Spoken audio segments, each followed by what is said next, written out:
Assalamualaikum warahmatullahi wabarakatuh. Perkenalkan, kami dari kelompok 2. Saya Winda Putri Sanjini, absen 34.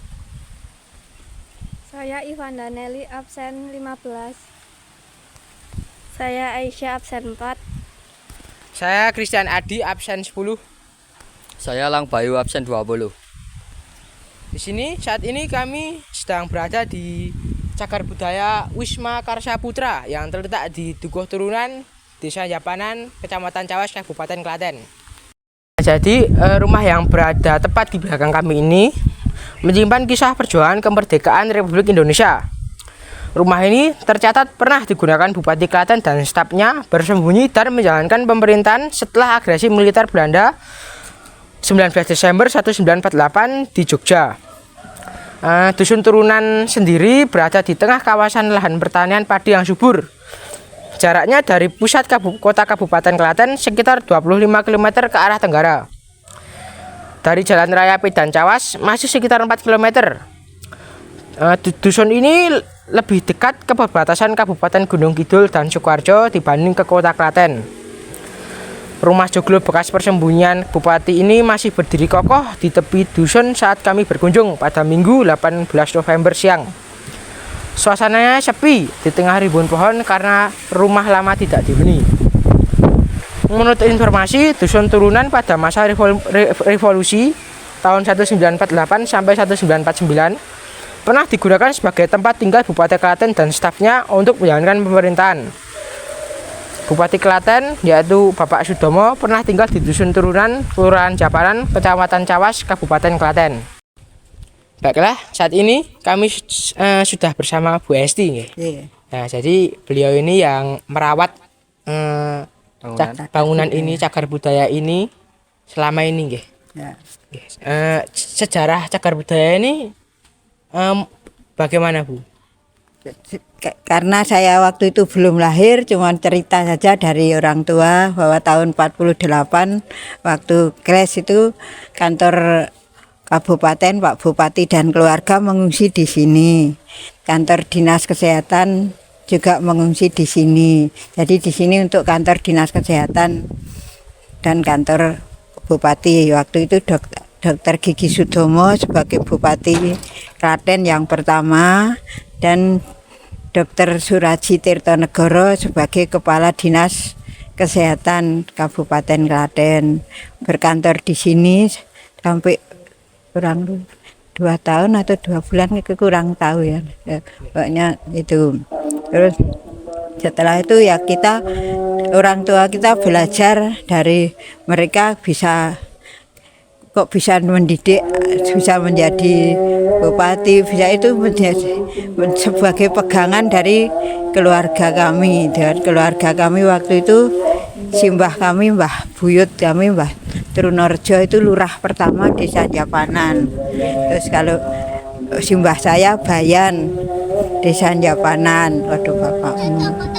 Nah, itu terus jadi ini sebagai kenangan saja.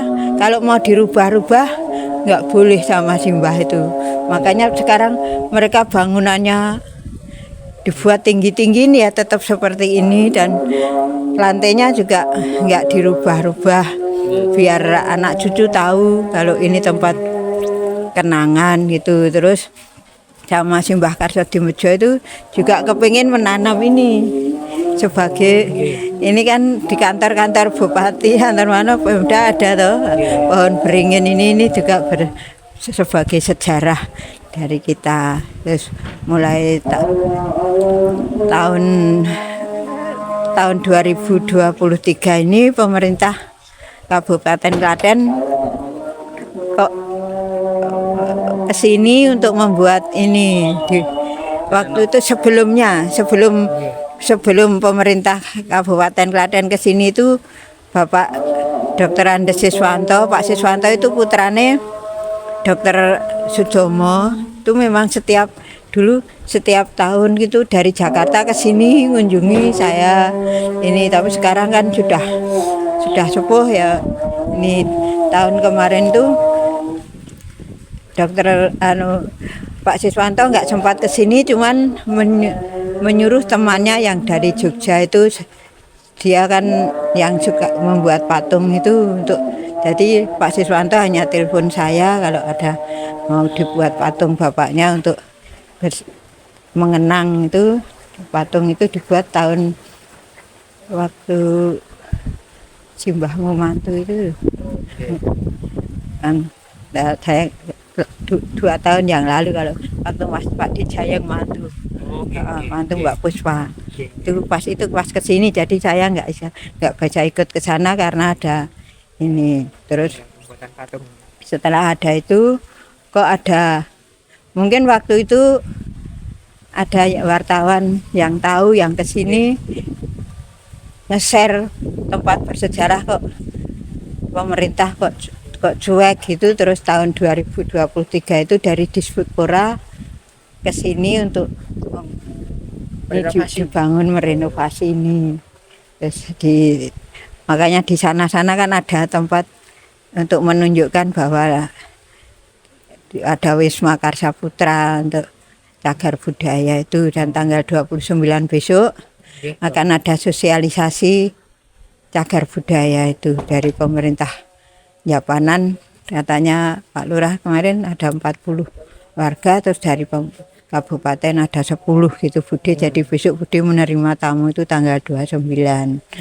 Bangunan ini sampai sekarang didiamkan atau digunakan untuk acara atau kegiatan apa? Acara kegiatan anak-anak itu TPA. Jadi keluarga Simbah ini kan netral. Simbah, kalau Mbah Karso Dimbejo kan GKJ, kalau Budi Katolik, kalau anak-anak, jadi kita ada Muslim, ada GKJ, ada Katolik, dan yang GKJ bahkan tanah yang kau tempati di situ itu. Terus di sini untuk TPA kalau hari Sabtu Minggu. Terus kalau untuk kegiatan kumpulan warga juga setiap selapan sekali itu kumpulan bapak-bapak, ibu-ibu, dan remaja juga di sini bebas untuk itu. Jadi kalau mau menempati, mau belum rapat, pinjam aja kunci Bude, ya serahkan. Jadi kalau Bude nggak ada di rumah karena Bude hanya juga tinggal berempat, orang tua-tua kadang pergi PWRI ini. Jadi di tempat Mbak Fitri itu ada kunci. Jadi kalau kamu mau ke sini pengen masuk, Mbak Fitri Kidul Dalan Ngenelik Setio itu yang pegang kunci sini untuk ini. Jadi kegiatannya gitu, seperti itu. Tapi untuk bersih-bersih ini ya kalau hanya Bude sama Pak D, sama ini onggone kan resik-resik ya rawatan. Jadi sekarang ini arep dibakar wedi nek kobongan, makanya kebun di belakang ini sampahnya nggak banyak sekali kan, pohon jati sama pohon bambu harus dibakar ke kobongan. Tapi tanggal 29 itu kita juga mikir-mikir. Terus kemarin ngomong sama Pak Lurah, besok piye iki aku kok sinomane aku ra duwe lho ya. Biar pemerintah desa yang ini. Terima kasih ya, Bu Esti. Mungkin ini saja yang akan kamu tanyakan. Terima kasih. Ya, mudah-mudahan kalian sukses. Amin.